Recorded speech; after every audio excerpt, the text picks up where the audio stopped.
Hello, everybody, and welcome back to the State of the League podcast, the series where I, Jack, aka JokicJoestar, am taking a look at the upcoming NBA season through the lens of the fans of different franchises. And today, I am honored to be joined by Memphis Grizzlies assistant coach Lew, aka Rim Dynasty Podcast on TikTok and a bunch of other social medias. Lew, how you doing today? I'm good. Just got home from practice. And it was tough, but we're all good. Yeah, definitely. I mean, it's a difficult position to be in as the assistant because you kind of have to be a mediator between the top guy and then the rest of the players a lot of the time. It is, and I do a lot of hijinks during practice, so they make me actually do the workouts too, and so I'm just exhausted every day. Oh my goodness, jeez. Well, I'm sure all of the players really appreciate you going through that with them. That really builds camaraderie in the locker room and stuff like that. I'm next in line for the head coaching position because I'm going to lead a coup. I'm going to do a JV Bickerstaff kind of situation and get the players on my side. Perfect. Hell yeah. Well, that rocks. And I'm sure whenever that happens, I'll get a big old shout out from you in a post-game press conference. You will. Perfect. Absolutely. Don't forget your roots. Definitely. Yeah. All right. The first question I got for you today is how are you feeling about where the Grizzlies are currently sitting at as a franchise?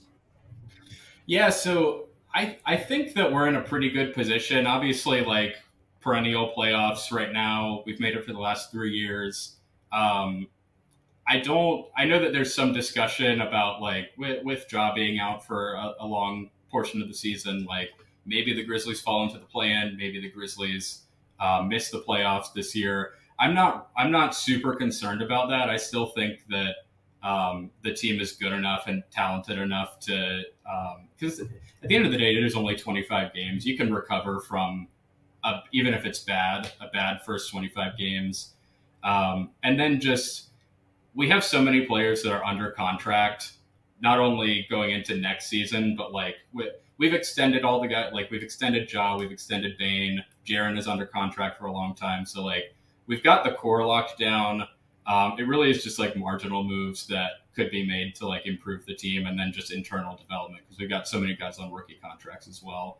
So I'd say that we're in a better position than 2/3 of the league at the very least. And really it's just what are some of the things that the team can do with roster building, with, maturity, things like that to, really put them over the edge and get into, the conference finals. Yeah, absolutely. And I'm totally on board with that. The Grizzlies are such a unique franchise in terms of doing a vibe check on them because I completely agree with your statement. Easily top third of the league in terms of situation and everything like that.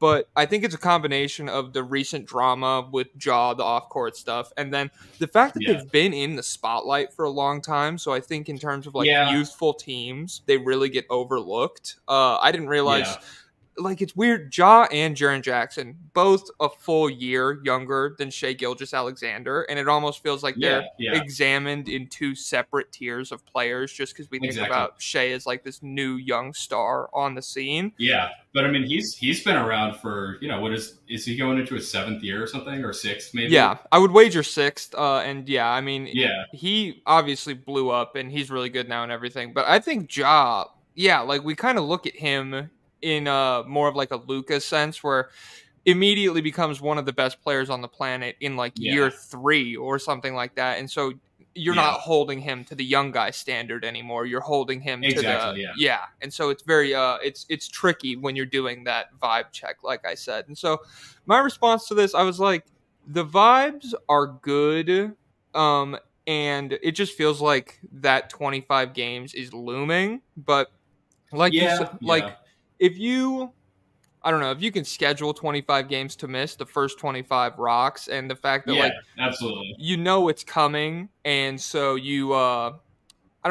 there are worse situations than bringing on one of the best players on the planet 25 games into the season, I guess is my point. Yeah, because he every once in a while, because Ja a lot of times he gets minor injuries and then he plays through them. Or comes back way earlier than you might expect. And so like a lot of times he's playing with, a slight injury. And so, maybe for 3 or 4 games, like his numbers are down and, maybe he's getting a lot more assists, but he's not scoring as much.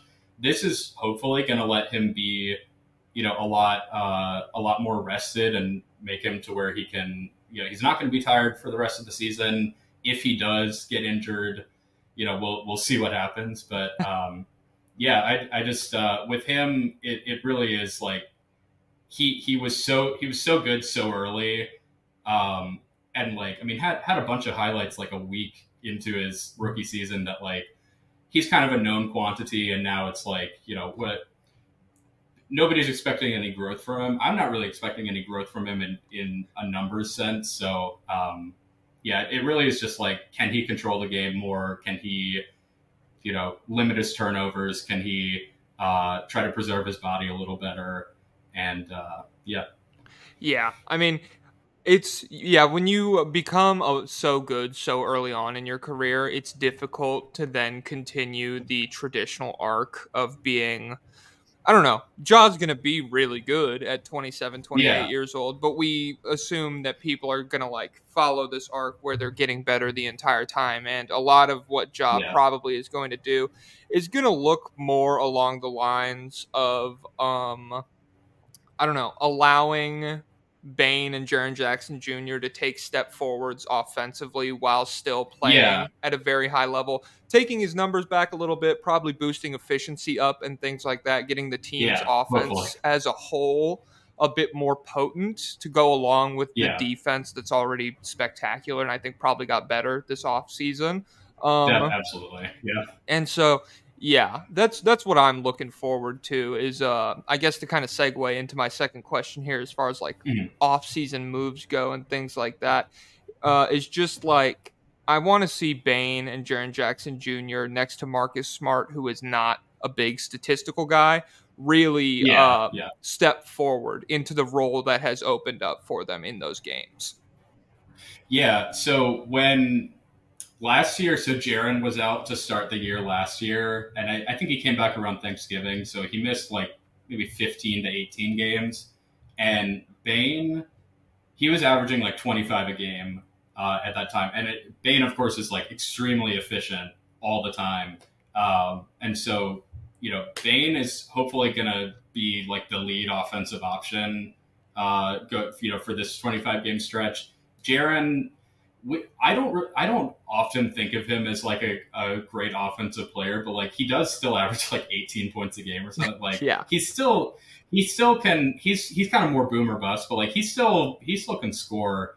And then Smart, Kennard is gonna be huge in this stretch, I think. But just seeing how they mesh together, I think that their offense is going to be a little better. Their defense will at the very least remain as good as it was last year. But I just think I know that Marcus Smart has kind of a reputation of being kind of a chucker sometimes, but like he is nowhere near what Dylan Brooks is on that front. So like I was going to ask about forward. That. Like Brooks, I don't like Brooks personally.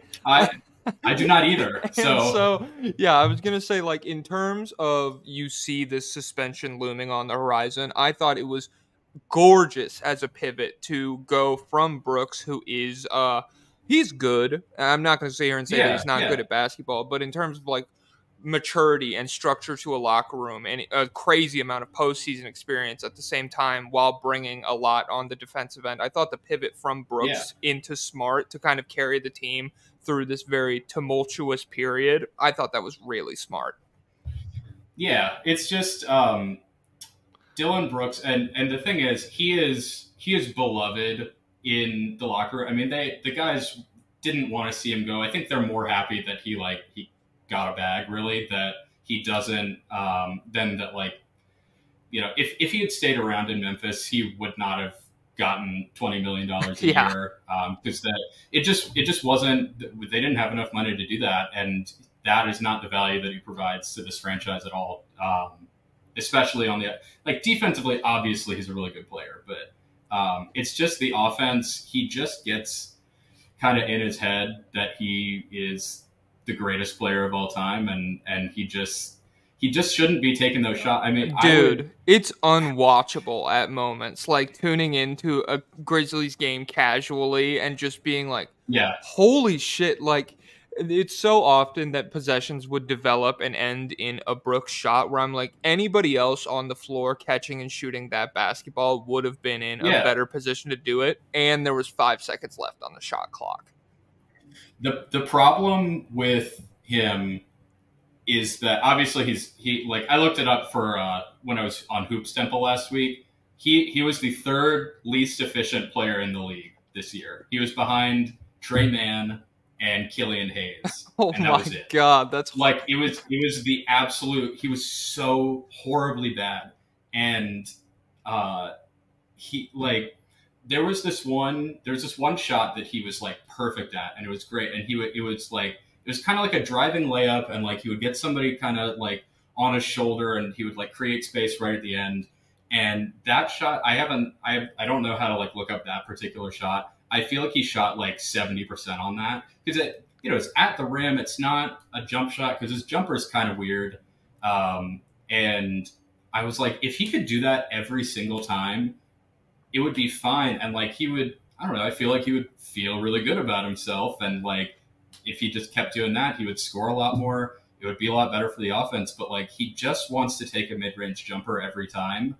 And it like he's not good at it, and that makes it a bad shot, Like it's if it were Chris Paul taking it, like I'd be super happy with it, but like Dillon Brooks is not that. So I cannot tell you the amount of times when for the last 3 years I would go to a Grizzlies game and I would see that in the first 2 possessions he just had the mindset of like, it's my night. And that just ruined the vibe in the entire building. Because, I think Smart, for having the reputation as like a chucker that he is, developed it a lot more in playoff situations, which for better or for worse, like that could be a problem later on. But as far as like the regular season goes, I feel like he is way more aware of what his role is and the kinds of shots that he's going to be taking and everything. And it is, like those games where you're like, it's a Dillon Brooks night. It's really hard to win when a player is playing like that. It's hard to win, and it's like it's really hard to have a good time when you're sitting. When I like drove 30 minutes to get there and like walked up to my seat and sat down, and like that's what's happening. So there were a lot of nights where like my fiance and I would be like, let's just like let's wait for like Xavier Tillman to come in, I guess, and like have some fun watching him because like we love that guy. I mean, he's awesome. But it's funny because the Grizzlies are, I mean, like the definition of a fun team. They were at one point. Now there's all this bullshit off the court. I still think they're super fun, but like in terms of like a team that you want to go see that's just going to be dunking everything, highlight. Everyone on the team besides Brooks is like cranking that shit out, and then for him to just settle in the mid range is that's brutal. Yeah. But I think Smart overall, because he's kind of replacing both Tyus Jones and Dillon Brooks, and Dillon Brooks, we know how negative an offensive player he is. Tyus Jones, there's going to be, I think, maybe a little step back in a pure playmaking sense, like because Tyus Jones, he makes the safe pass all the time, and it leads him to not turn the ball over a lot, gets him a lot of assists, but like, I think back to just some older, just like kind of, because Tyus Jones isn't a scrub at all, but like kind of the scrub like point guards of like the 90s and 2000s where it's like you don't do anything except for like get the ball to somebody else, but like you get 6 assists a game that way, and that's pretty good. It's in playoff situations, Tyus Jones just couldn't step in and like really carry the load that Ja could, which is obvious. But so I think Smart is going to be an upgrade over him in that sense, and then obviously an upgrade over Dillon Brooks, and hopefully just those shots kind of like get kind of like distributed to like Jaren and Desmond and, you know, Luke Kennard and John. Like everybody can just kind of get a little more, a little bigger role in the offense, and then you know, just maybe be a little bit more efficient and score some more points. Yeah, I definitely agree. Tyus Jones, he's my pitch for every team that needs a backup point guard, but he is absolutely he's the perfect backup. Yes, classic backup point guard. Same with Monte Morris, and I think it's a very good example how it's like those kind of guys. Great when they're going against a bench unit, and then you need them to, example, step in next to Nikola Jokic when Murray goes down or something like that.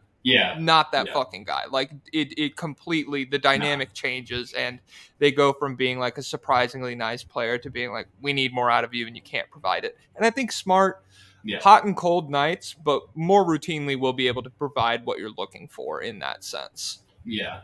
I just really think, because Dillon Brooks, he was kind of like, he was the longest tenured player on the roster this whole time. He came in when like Mike Conley and Marc Gasol were still there, and like the team was still expected to be good.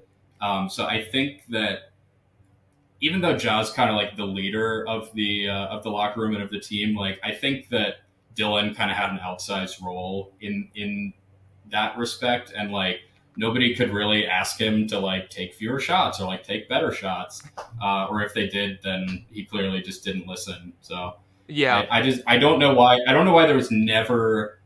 There clearly in the last 2 years there was never a conversation about like you need to like change what shots you're taking, because he just never he did the same thing for the last 2 seasons, and 3 seasons ago it was great because he was efficient and he was a good scorer, and you know he was just kind of emerging as like a great defensive player. He had always been good, but I think maybe all of it just kind of got to his head or something. I don't really know. Yeah, I think in terms of the biggest disparity between like great shot and bad shot, changing field goal attempts from Dillon Brooks to Luke Kennard is going to completely revolutionize those possessions. Having those shots dispersed to the rest of the team. Yeah, man. I mean, it's just like, it is definitely, and this has kind of just been like the shitting on Dillon Brooks segment. He's fine. He's good. But like when you get smarter shots routinely and you don't, because those possessions also bail out defenses. They make you easier to scheme against in the playoffs. There's so many different things that kind of add up to being like, dude, it's hard to justify everything you do for us defensively when you're doing these things to us offensively. And so and then there's the last 3 years he has poked the bear in each of the like playoff series that we lost. Like 3 seasons ago it was Donovan Mitchell. 2 seasons ago it was Steph, and of course the hard foul on Gary Payton and everything. And then last year it was LeBron. And it's like, you cannot get these like guys with the killer mentality mad at you when you're the one guarding them, because they are going to destroy you and they are going to enjoy like scoring 40 on you. And he just got in his own way like way too much, because when he was guarding LeBron, he was like, oh, this guy doesn't scare me, and then he was putting up 30 on him. It's like, dude, can you just shut up, please? Yeah. It's definitely a mentality that there's probably like 4 guys in the league who should be able to have a guy like Bam Adebayo, just the absolute best defenders on the planet. Then you can be like, I don't care. It's my job to fucking lock up whoever is on the floor. Yeah. Dillon Brooks is just really, really good defensively. And that's like that you can't like, you can't fuck with LeBron James if you're just really good, because he's going to come get you. And he did. Yeah, that's tough. Yeah, that was a tough. I went to each of the home games in that series, and I was like, dude, why am I spending $150 to see the Lakers when like this, like it's not enjoyable at all? Oh, dude, I bet. And then I mean, Anthony Davis had a hell of a series against you guys too. Like, it's just the Lakers really balled out. They did, and like that's I understand for Jaren to win like Defensive Player of the Year and then immediately get destroyed by Anthony Davis. Like, I understand that like that looks really bad, but like I shit on Anthony Davis for like his inconsistency, but when he's like really good, nobody can stop him. Like defensive player of the year can't stop him. I don't think Anthony Davis guarding himself would be able to stop him. Like, yeah, and I think simultaneously the Nuggets series.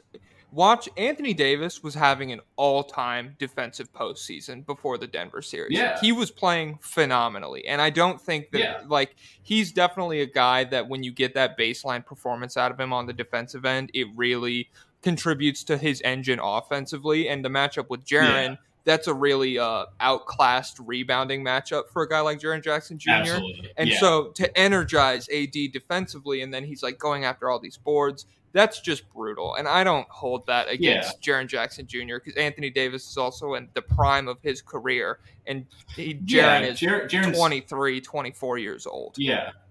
Yeah. I think isn't he like 22? I don't know how old he is. I looked it up. I think he's 24 a month ago. That's 24. It. Okay. So like he's in like his fourth or fifth year in the league. Anthony Davis is a superstar in his prime. Jaren is not like a superstar. So it makes sense that like Anthony Davis is better than him. And that didn't bother me at all, Yeah. I mean, that's a matchup that if you break even on, great, but you can't go into a series expecting that because Jaren's also like a team defender a lot of the time. Yeah. And so asking anyone to guard any of the best players on the planet one-on-one, it's routinely just not going to go your way. Like these players are too good to be stopped in that sense. Yeah. And Jaren's like, as you mentioned, he's a team defender. Like a lot of the times it is that he's like the 4 defensively and he's like rotating over to get a block off of somebody that like Steven Adams is defending or like somebody else is defending. And so, it's obviously all the blocks are like legitimate. I've watched every one of them, but they're not padding the stats in Memphis. Are you sure? They are not. I know for a fact they're not. But but like I don't know, like they're impactful and they actually happen, but like the way that he gets them, it's not like he's Dikembe Mutombo and he's like the primary defender and then he's also blocking shots. He's kind of like, he's help defending and he's getting the. It's also extremely difficult to be able to play a guy like that in the modern NBA. Yeah. We're seeing, I think, not to fucking shift to Wembanyama because that's all anyone talks about these days. He could maybe do it because he's a freak of nature or something like that. Yeah. But you need one of the things that Jaren Jackson prides himself on is that versatility. And so to I don't know, to be that guy that's just standing underneath the rim while also being able to go guard like a small forward every 3 possessions. That's just, I don't expect that out of Jaren Jackson Jr. And I don't think that's really in his wheelhouse and it shouldn't be. Yeah. It'd be great. But I think what he does, what he does led him to be defensive player of the year and led the Grizzlies to the second best defense. So I think it's good. It just doesn't, if he's not like the greatest one-on-one defender on every single player in the league, that doesn't disqualify him from the award to me. I don't know. Yeah, no, I can understand that.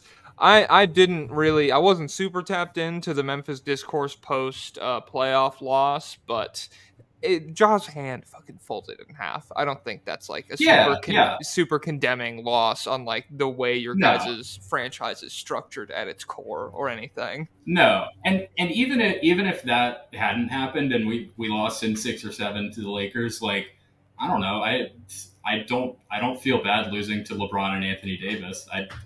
That doesn't bother me. I'm not gonna be mad about it all summer. Yeah, there's been such a retcon since the Lakers lost in this. The Lakers going into the playoffs were on fire. They were really good, man. That was a good basketball team. All right. So yeah. And so that's how we feel about the offseason moves of the Grizzlies is LeBron James is good. Perfect.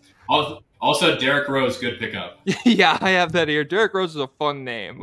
He's there. Yeah. It's so funny. That motherfucker's getting 10 minutes on a good night, he is front and center on media day. Like the middle of every picture, Derrick Rose is there. I love that. Yeah. All right. My third question for you is expectations regarding the upcoming NBA season. I want to know like what a disappointing season would look like, what a surprisingly nice season would look like, and then like realistically what you feel the expectations for the teams are. Yeah, so I think disappointing would be to like either like miss the playoffs. That would suck. I would really not enjoy that. Yeah, that would suck.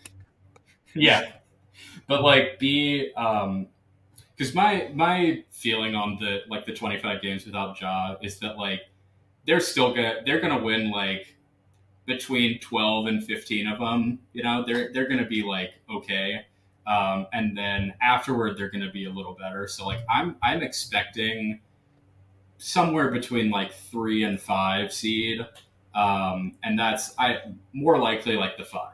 But I could see 3 happening.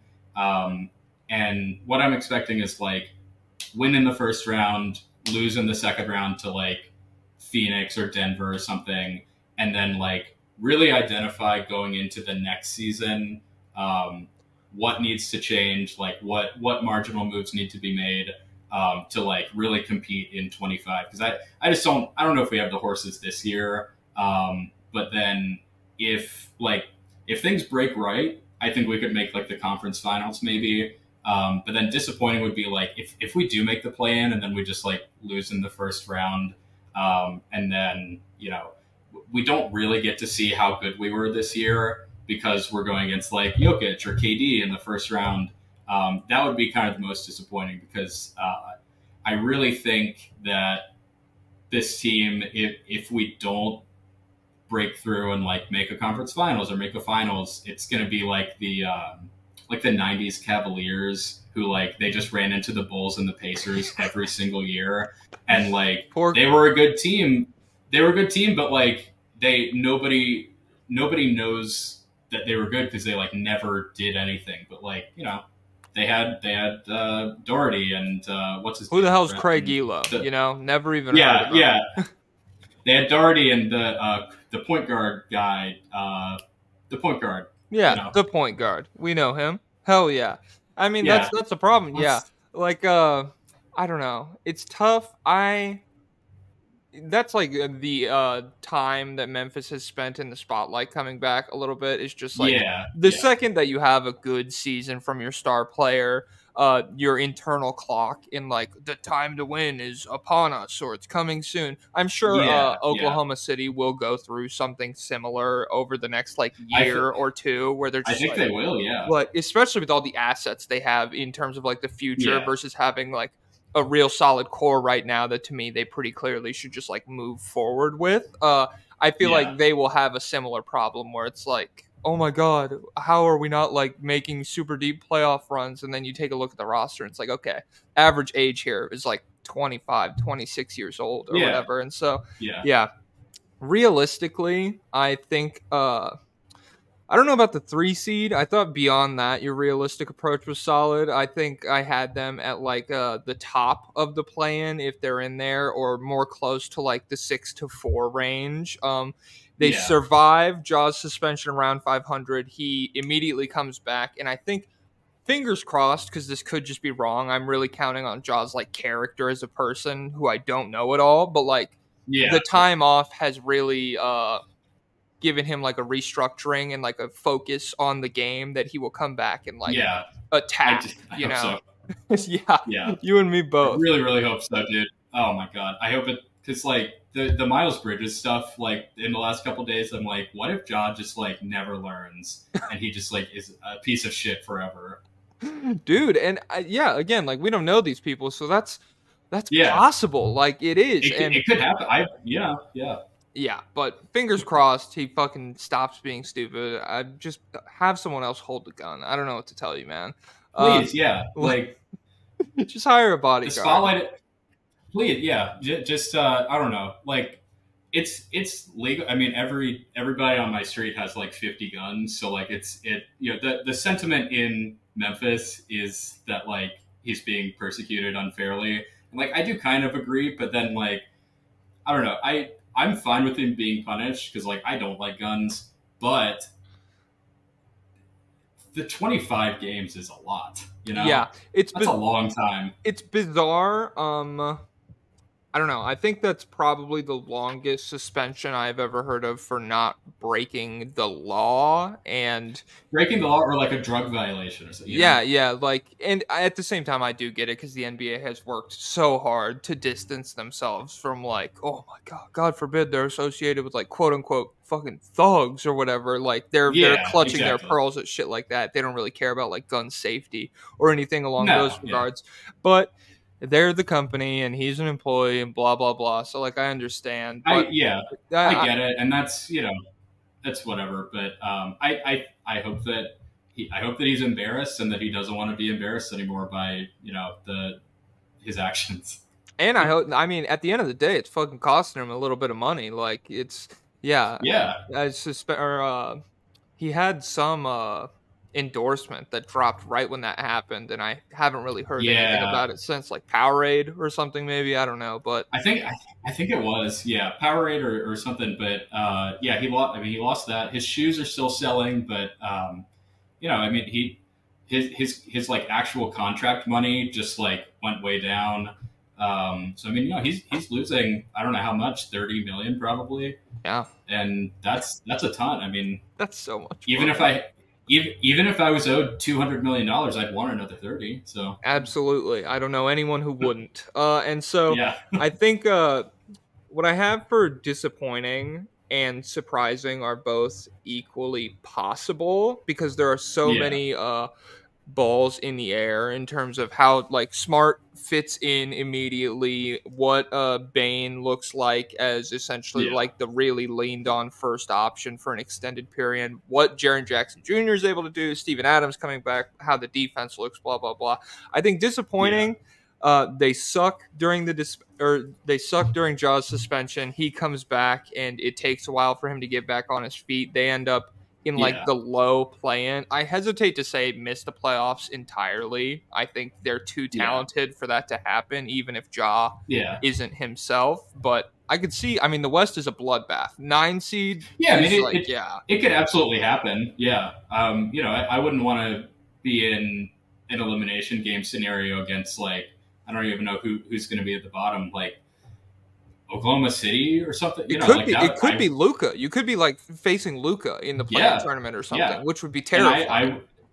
I would not want that. So but I think it's surprising on the other side. I do think I'm firm on Bane's offensive ability, and I think he could give you 25 a night. His efficiency, his god tier efficiency, might just become like okay or whatever, but he can be a guy that can help you win basketball games. I want Jaren Jackson Jr. to step up into that, and so I think he could become.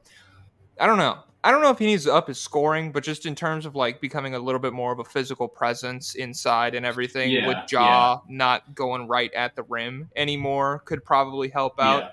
The defense rocks. They do really well during the suspension, and Ja comes back playing at a high level. Then I could see that 3 seed that you were talking about. That scenario, I think that is a really good basketball team.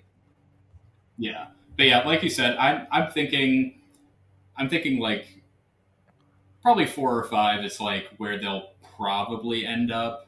I'd like it to be like 4 just so they have home court advantage, but the last couple times they've had home court advantage, it has not mattered. So, whatever. That fucking sucks, man. I'm sorry. That's tough. You get because they've been a good regular season team, and then it just hasn't panned out for them. It's tough. Every single playoff game I've gone to in the last like 2 years, we've lost. So it sucks. The Minnesota games. Those were just the worst basketball games of all time. But like the one that I didn't go to is the home game that they won, and then they just they kept winning in Minnesota, and so it's like I didn't even get to enjoy that one.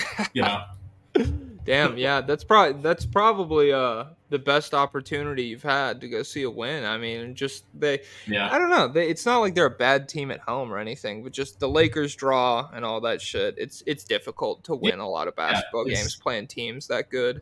I didn't realize if the if the Timberwolves had won the play-in game, it would have been Grizzlies-Wolves in the first round, which would have rocked. I think you guys win that series, but I like that little rivalry. I don't know. I want to see more smoke in that regard. I think it's fun. Yeah, I will say Timberwolves fans on Twitter absolutely hate the Grizzlies, and it's really funny to see how they're like, oh, Ja Morant sucks, Jaren Jackson sucks, Bane's not even good. It's like, okay, like you can like your team and not like shit on everybody else. Like, I don't know. I think Anthony Edwards is like super fun, and I loved getting to see him play my team 6 days in a row. So. Yeah, and I mean, I'm not going to shit all over the Timberwolves, but in terms of like, the only thing that they've done right is draft a guy in a draft that everyone said was like not a good draft, and if you had asked their fans, they would have been like, "Oh no, we'll take the first overall pick next season or last season, and we'll take that guy," because Ant wasn't like, I don't know. I'm not like a huge draft guy. I don't think they were saying he's going to be like a top 7 player in the league 4 or 5 years in or whatever. And I don't know if he's going to be that, but he's fucking phenomenal, you know? Yeah, he's so awesome, dude. He's going to be a great defender too, and like he's like, the world is his oyster. He's going to get as much money as he wants and endorsements and everything. Like, I wish he was on my team. Yeah, I know. He's so fun, and I mean, as like somebody who just played him in the playoffs, and they probably gave us the closest series. I'm not exactly sure. Yeah. He at 21, fucking nightmare to go against. Like, dude, I mean, so poised, the pull up, the fact that like he's 34% from 3 and already this overwhelming force offensively. I'm really scared for what he looks like at like 26 years old. It's going to be disgusting. Yeah. He rocks. I love him. All right. Speaking of players that you want on your team, is there a mid-season trade? Yeah, I know. I'm a professional, baby. Is there a mid-season trade that you want or expect the Grizzlies to make? It's hard to look to the trade deadline in fucking October, but just for speculation's sake, how we feeling? Yeah, so okay, as far as expect, I don't really expect anything to happen this season. I think next off season would be when they would make a trade like that, unless they're just like, they're great while Ja's out, and then they don't miss. He hasn't missed a beat, and then they're like number 2 at the trade deadline. I could see them going all in for somebody. Obviously, like Mikal Bridges is like the white whale for Memphis. They tried so hard to get him at the last trade deadline from Brooklyn, and of course they had just acquired him, and so I understand them wanting to keep him. But they offered like, I think it was Dylan Brooks, Zaire Williams, and like 4 first-round picks for Mikal Bridges, and they turned it down because he's really good. I understand, but yeah, they were like, we're going to keep him. They then pivoted to try to get OG, and then Masai Ujiri is never going to trade. Fucking psychopath. So. I mean, oh my god, dude. OG rocks, and I've thought OG has rocked for like awesome. 3 years. And like the very specific kind of player that teams like Memphis are drooling over, just like knows his role, isn't a superstar, but is absolutely the kind of guy that could like push you into a conference finals appearance or something like that. Definitely. Rocks. Yeah. 5 first rounders, that shit's not happening, Masai. I'm sorry. Like it's just not gonna go down. I don't know what to tell you. So he's gonna walk next year. And then the 2019 aura is going to wear off, and people are going to be like, "Are you even good at your job, bro? What's going on?" Exactly. Yeah. So like I said, I don't expect a trade to be made because I think they're kind of just gonna. So last year at the draft, they got so many young players that I think they want to see like, okay, is the big wing that we need? Is he already on the team? Is it Zaire Williams or Jake LaRavia or David Roddy, and that's, they spend a lot of assets to get those guys. So I completely understand. But as far as trades, unless they're able to get Mikal Bridges or like, Cam Johnson or somebody like that from Brooklyn, like I don't really see anybody else on the trade market. I will say though, not a trade, but an acquisition, a recent free agent, I think Kai Jones would be incredible in Memphis. It's possible. I truly think, do. In terms of like forward depth and what you need and everything, he's a fucking crazy athlete, and he could be a nice little lob threat or whatever.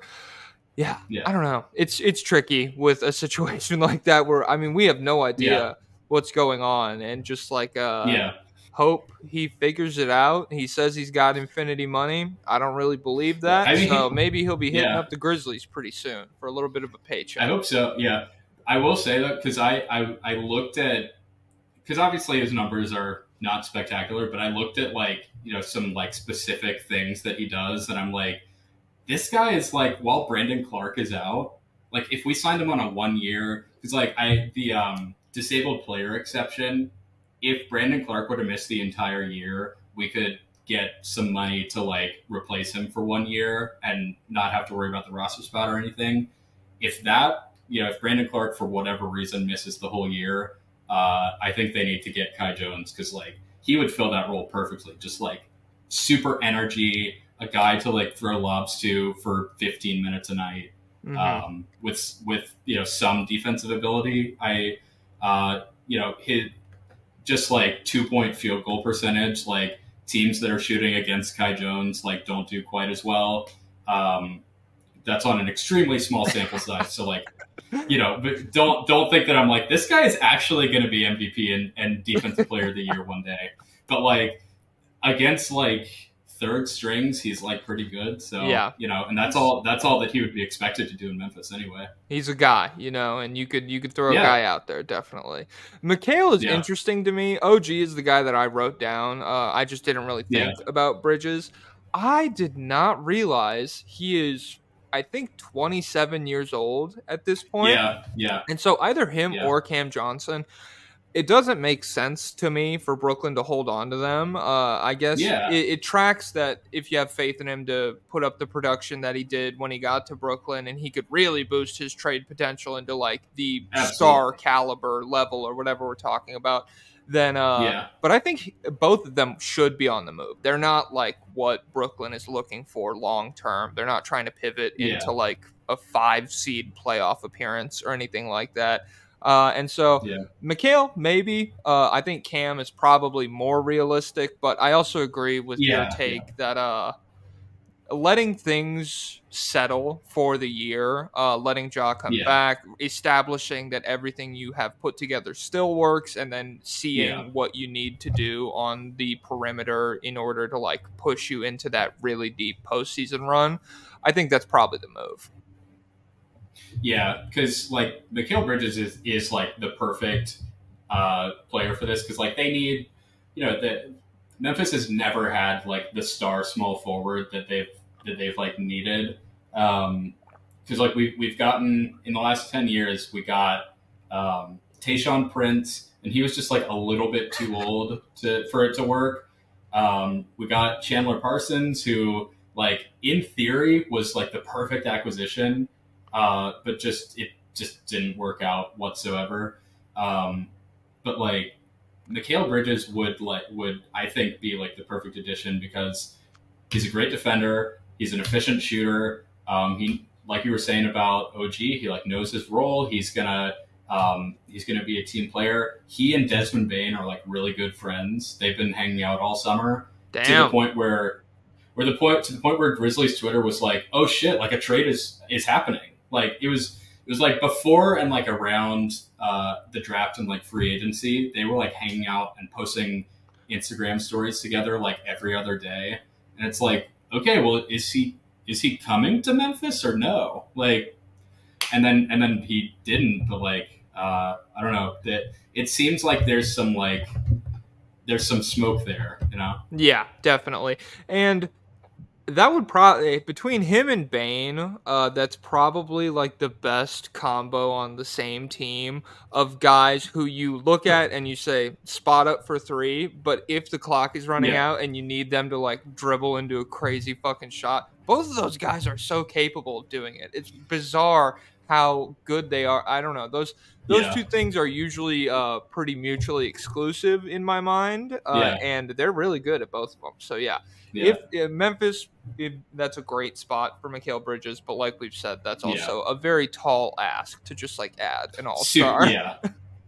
Yeah, I don't think it'll happen, but like I'd be I'd be okay with whatever they have to send out to acquire him because the front office is not going to make a move like that if they don't think that like, okay, this is going to get us to at least the like conference finals. So whatever they give up, even if it's like a supposed overpay, I have confidence in like whatever assessment they make that like, okay, if we acquire him or like some other like kind of top tier like role player guy, like, okay, yeah, we're making the playoffs. We're going to at least like the third round. Yeah. Yeah. It's difficult just to know if that is going to be the move that pushes you into there, and that's why that's why you're letting it settle this season. I like that. You know, you want to add a really good player, but the responsible thing, which is what podcasts that's what podcasts thrive on, is being very responsible and realistic. So that's why we're doing it here. It's good journalism. Absolutely. All right, this leads me into my next question. I want to know, it's still a young team, so like, which player are you looking forward to progressing this upcoming season, to seeing step forward in some capacity? Yeah, so it's I'm gonna say three guys. There's one that I'm gonna like go all in on, but it's got to be one of Zaire Williams, Jake LaRavia, David Roddy. One of those guys has to become the starting small forward, or there's going to have to be a trade. And like, you kind of have like three chances at it, which is great. But each of them, David Roddy is the one who's shown the most flashes the most recently.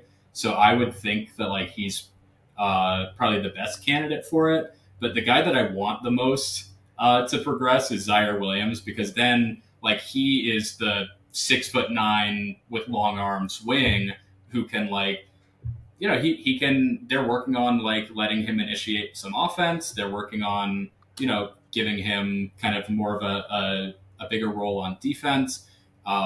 He, in the last preseason game, he like looked really confident and shot a bunch of threes and made a bunch of them. So if he pans out to like what they thought he could be when they drafted him, that would be, we wouldn't need to trade for Mikal Bridges, because like he would become, he'd kind of fill that same role of just like dude with super long arms who can actually shoot and actually defend.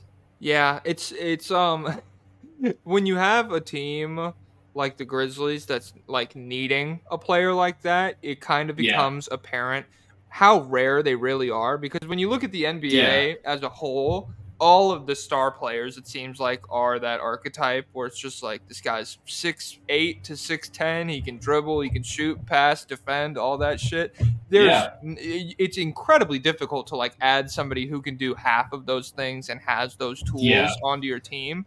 And yeah, it's tough because Roddy, I agree with offensively in terms of like creation and everything. You see him and Kenny Lofton pick and roll as a fucking killer in the preseason. Yes. Absolutely.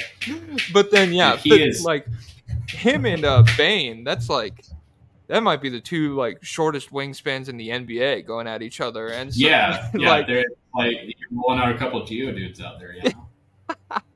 Yeah, man, it's tough. They would run into each other head first before their arms met. And so Zaire Williams, he's really got some crazy physical tools, and that's why you draft him and all that. But it's I don't know, he might pan out, he might not. That's tough. Hot take, somebody might develop or not.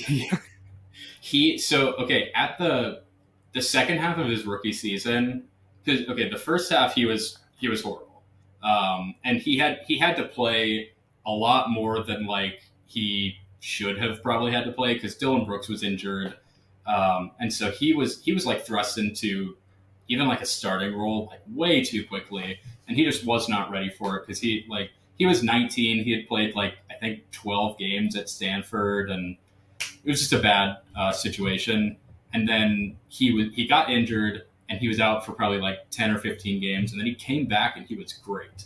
And so I really think that like having that time to like work on his body a little bit, really like he had the experience, and then he got to see like what he had to improve at. just in that specific role. I think it really helped him. Last year, he was injured the whole year, and the thing that they kept saying on the radio was like, he's got like tendonitis in his knees because he's going through like a late growth spurt, and he is taller. He grew like probably 2 inches, so I think he's like 6'10" now, maybe. Damn. And he's got like super long arms, and so they were like, he is going to once he finishes growing, he's going to be fine. Like his knees are going to get better, and his knees are better, and so they have been saying recently that like, okay, we think that the worst is behind him on the injury front, and on the like, we think he's done growing, and so he should be able to play a lot more this season than he did last year. And yeah, I mean, I think Roddy's the one who's going to like improve the most. Zaire's the one that I think it would be best if he improved the most, and then Laravia is just kind of like, he could become something or he couldn't. I don't think he's a very good defender, but if he becomes as good of a shooter in the NBA as he was in college, he would be a great just like 15 to 20 minute a night guy off the bench to like come in and hit some threes.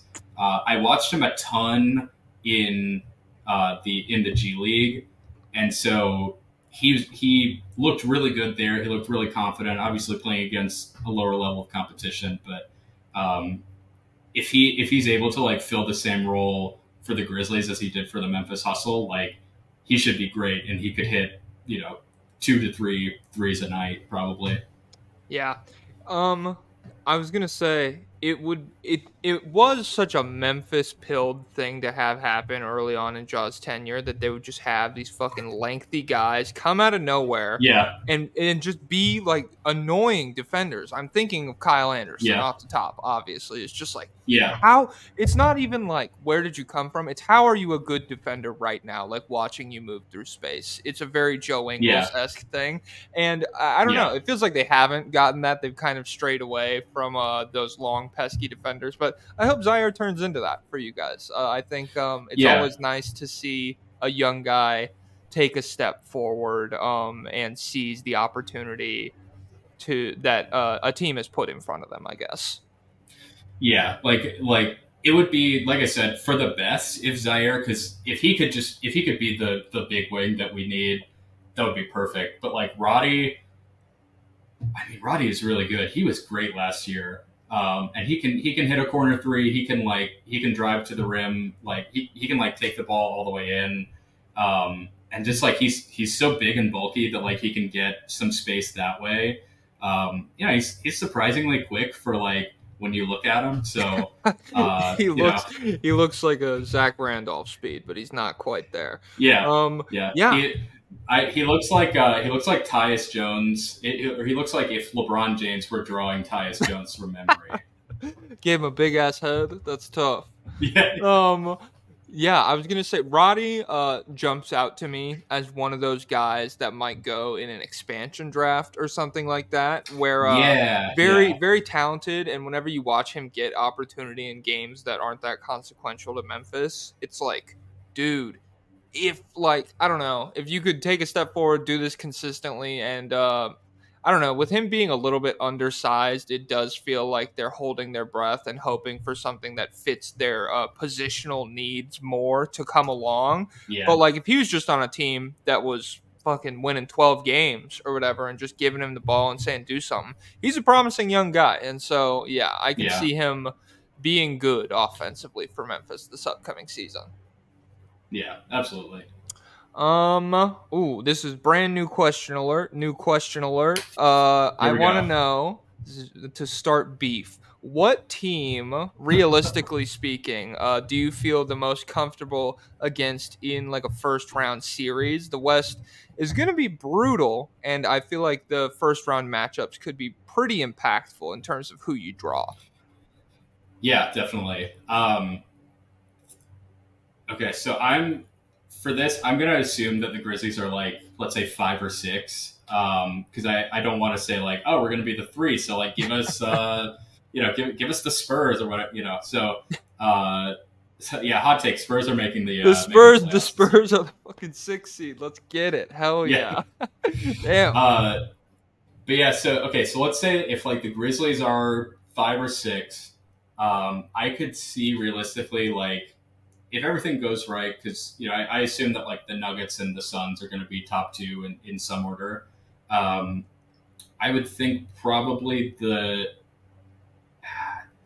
I think like the Kings, Warriors, and Lakers would be like the contenders for like the remaining like home court advantage spots. And so I would out of those 3, I'd probably want the Kings the most, but like their offense is just so terrifying that even if you're the best defense in the league, which Memphis may be, like you don't really want to like go against them. And like Sabonis is so good, and Fox is gonna destroy John Morant in a playoff series. Like I can already tell you, just because he like Ja cannot defend, and even though Ja's either equally fast or like maybe just a hair slower, like De'Aaron Fox is just gonna absolutely destroy him on the defensive end. So like maybe the Kings, because even if the Warriors were having a good enough season to be number 3, any like concerns that I have about like the bottom end of their roster not being as good, and like maybe age hitting like Draymond and Clay, that wouldn't be a concern if they were number 3. So I guess I'm gonna have to go with the Kings, just because like they made the playoffs the one time. They may not be as good this year in the playoffs as they were. Although I wish that they had beaten the Warriors in the first round, because like I just wanted to watch them more. Yeah, they were so fun. Such a fun team. Absolutely, I'm here for that. I think the Kings probably. All right, I think of the 3 that you said, and I think those are like good, realistic answers. It's tricky because you're almost choosing between like a team that is young and nuclear offensively and matches up with you pretty well. And you're like weighing all these things. And on the other end of the scale, it's like, do you want to play Steph Curry in a playoff series? Which no, I do not. It's like, that sounds fucking terrible. I don't want to do that either. Yeah. And so I think that the answers here are going to shift very drastically, like every 2 months, just because the West is like, once it starts shaking out, especially like, I feel like this is going to be one of those seasons where like the last 2 weeks and seeding, everybody is going to be like staring at every single game, just to find out who they're going to be playing and everything. I think age is going to hit the Warriors, and that, I've been wrong before. I'm a fucking idiot sometimes. But Chris Paul did not look good in Phoenix. Klay Thompson is a very difficult defender that they're going to be throwing at a lot of really good players, just because he is their only like 6'7", 6'8" guy outside of Draymond. And Draymond's really good too, but his age has already shown offensively. And for as good as he is defensively, there's only so much you can do when you're fucking handing it off to Steph Curry or whatever. And they go 7 with Sacramento last year, and I think they had a better team last year. I think if you're facing a really hard Memphis defense, and I think if you have Steven Adams to throw at Kevon Looney for rebounds, that would be a huge matchup for that series. I like Memphis's chances against Golden State, but I think Sacramento would be the more fun series, because I do think Fox would light up Ja, but alternatively, Sabonis is a very exploitable postseason player in terms of his inability to stretch the floor, and he like the way people act about Jokic as a rim protector, I feel like Sabonis actually is as a rim protector. Like his arms are really short, and he is out of position a lot of the time, and he doesn't get as many like strips in passing lanes or anything like that. He does very little to stop the flow of layups to the basket, and I think Ja would thrive in a situation like that, going back at Fox. Yeah. If the Grizzlies were able to like get the 3 or 4 seed though, like give me Dallas, please. I want to destroy them. I hate them. Hell yeah, dude. That's crazy. The clap, rubbing hands, give me Luka Doncic. But at the same time, I think the way Memphis is kind of letting this season shake out in terms of what they need to do to push themselves into like a conference finals appearance. I feel like Dallas is letting shake out on a smaller scale, just in terms of like assuring a second round appearance or something like that. I like what they did this offseason, but I think especially considering the fact that Kyrie Irving has not gotten better in the playoffs since he was next to LeBron James, they would still be relying pretty heavily on Luka Doncic. And I don't know, that's a winnable series, as we've seen in the past. It'd be hard, but it's not impossible. Yeah. And by the way, the episode that you did with Caleb with the Mavericks, agree with just about everything that he said. But yeah, I just like, I think it is winnable.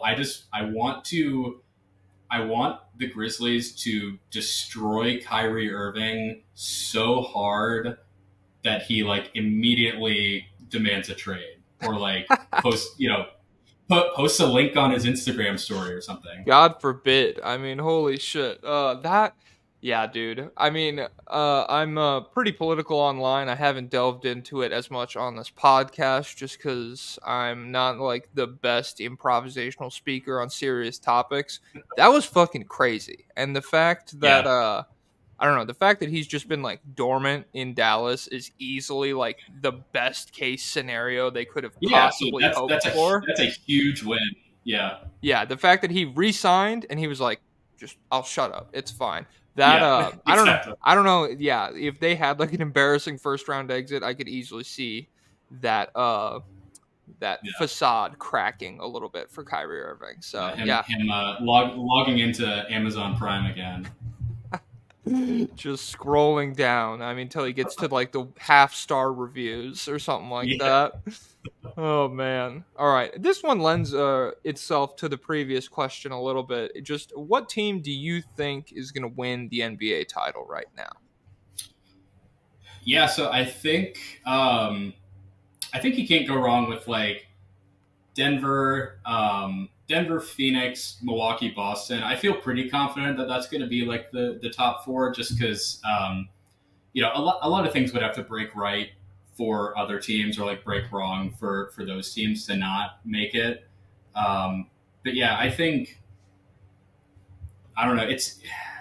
it's probably going to be Milwaukee. I think like a Milwaukee-Denver matchup is probably the most likely, but like, I feel like, because Kevin Durant is what, like 35 years old maybe, or 34? I would wager. I feel like he's got. I'm gonna Google it real quick because is he 35? 35, yeah, and he'll be 35. Oh wait, he just turned 35. Okay, yeah. Just turned 35. Okay, I feel like, I don't know.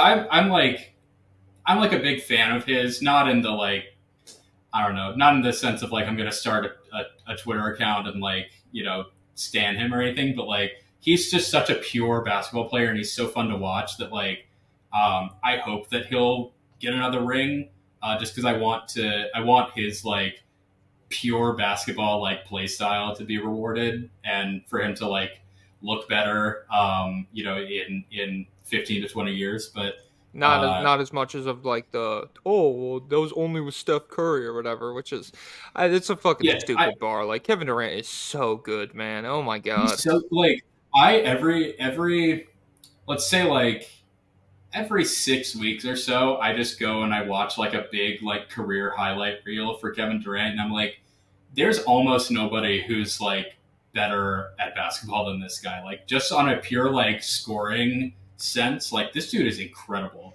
And so like I'd like. Oh, you go. I want to hear what you have to say. Oh, just like I'd like for him to a team that's like powered by him to like win again, because I really, that 2016 OKC team, like I was all in on them. Like they were so awesome, and I couldn't believe when they lost. But yeah, I mean, just I don't know, seeing him outside of the context of the Warriors winning would be so good, because like nobody could like take anything away from him if he like, even if he's like with Devin Booker and Bradley Beal and everything. It's like those guys have not won anything You know, like Devin Booker's been to the finals, but like Bradley Beal has been on a shitty team for 11 years. You know, so like this is KD's team. Like when he wins Finals MVP in that situation, nobody's going to be like, oh well, like why not Steph Curry? You know. Yeah, I think it's a very unfair light to Kevin Durant, which I mean he'll be the first person to tell you that. Don't get me wrong. Like absolutely. Like it's tough to talk about how much you love Kevin Durant, and then like defend. I don't know. You're repeating a lot of the shit that he'll say, but absolutely, Kevin Durant is not just one of the best basketball players of all time. He is so good at scoring that it makes everything else he is one of the best players on the planet on, in terms of like playmaking through like gravity, being a really good help side rim protector for a guy who's not even technically a member of the front court a lot of the time, or things like that. It's just like he is phenomenal, and he has worked very hard to turn himself into a really good basketball player in every aspect. And to boil that down to just like, oh, Steph Curry, oh my God, didn't win without Curry. I'm like, dude, fuck off. Yeah. It's so dumb. He's like one of the most like complete basketball players that like we've probably ever seen.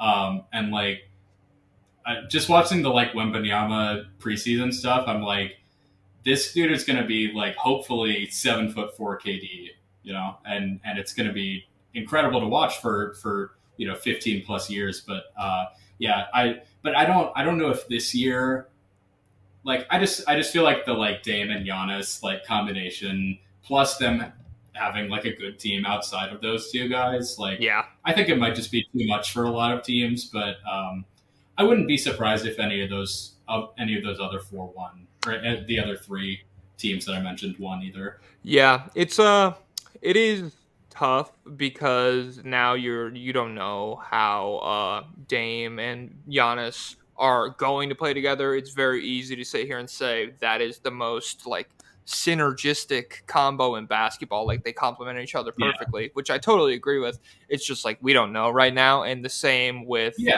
getting Booker and Beal and Durant to play together in a way that like you maximize all of them on the court at the same time. There's unknowns, and so I think it's nice to those four. I totally agree with.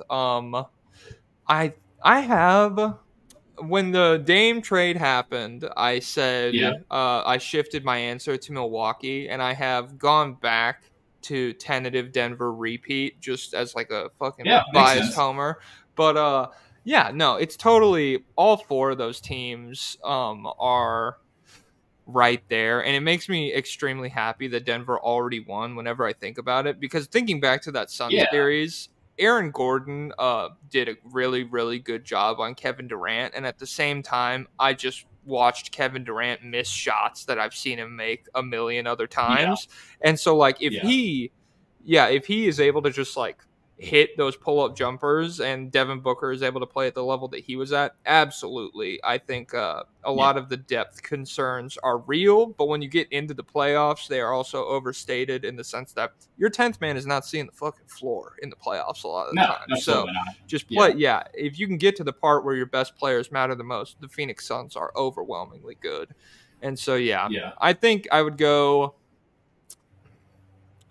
Denver, Milwaukee, Phoenix, Boston, in that sense, but Boston, Boston could also be so good if the Porzingis health pans out and everything, because he does everything that they need. Yeah, that and like Horford like still being good, like that would be that'd be a boon for them. But I feel like those four, because there are other teams that like if every single thing goes right for them and like a bunch of stuff goes wrong for other teams, like I could see, Cleveland has a lot of talent. Like I don't think that they'll be in that conversation, but like they could. Philly maybe, but like you cannot possibly trust Philadelphia. You can't be confident about them at all. But like they have Embiid, who shits the bed in the playoffs, but like he's talented. So. Philly's one of those teams that like at this point, I've been doing it for a couple years, but at this point, you kind of have to just be like, you have to say no until they prove you wrong. Just because it's you can't side with them anymore. Yeah, which I totally understand, and like I've been like a Philly believer for the last like 5 years, and I just every year I'm like, okay, well, yeah, we'll get them next year, I guess, and then it just never happens. But the only concern that I have with the Milwaukee thing is that like Damian Lillard might be happy there, he might not, and so he maybe he actually was like really staunch about like, I actually do want to go to Miami, and that's it.